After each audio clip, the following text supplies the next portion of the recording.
About a week into recording this course, one of my students asked me to add a lecture on protecting your assets, even if you do not have a limited company. So as I looked into it, I've come up with 4 different ways that you can actually protect your assets as far as possible, okay, if you do not have a limited company. So let's go straight into it. One of the things I discovered that is that the only way that you can perfectly protect your assets is actually to have a limited liability company or limited liability business. In the UK, it's called the LTD. In the US is LLC. So when you have a limited liability company, it means that if the business should go belly up, you are only liable to the amount of shares that you own, or to the value of the shares that you own in the business. So which means that if you bought your shares for £1 each, which is what most of us do in the UK, so you're only going to be liable for that £1 times 50 or times 100 or whatever it is, the number of shares you have. That way your assets, your personal assets, are going to be protected. Now, if you do not have a limited liability company and you have a sole trader, then your personal assets can be sold to recover a debt. The only way where your personal assets can be sold to recover a debt, if you have a limited liability company in the UK, is when you are sued for negligence, or it can be proven that you were negligent, or that you knew what you were doing and you were trading even though you were insolvent. Okay, so then you can, if it's proven in the court of law, then your assets can be sold to recover the debt. So that rarely happens.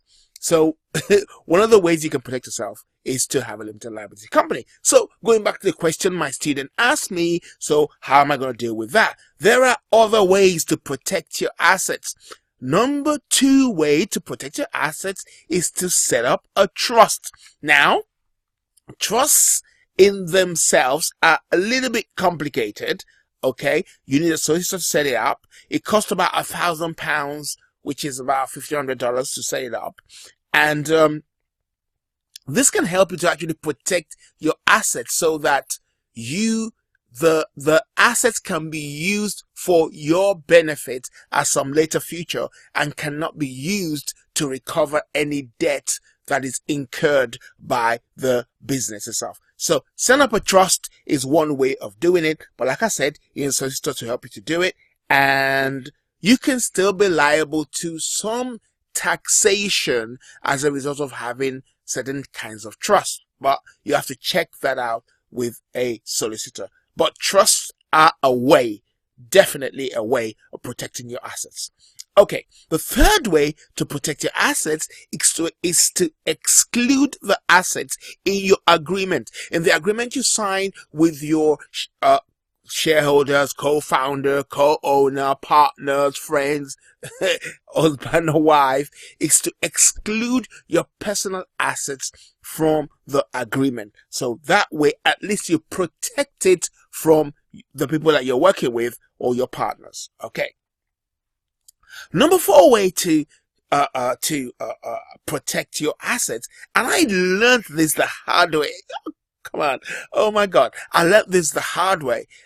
When I was in the property business and things went belly up, okay, even though we were making serious money, it still went belly up because of the crash.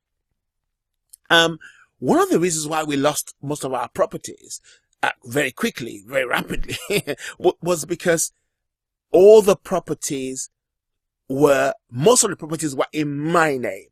Okay. And I learned a very hard lesson.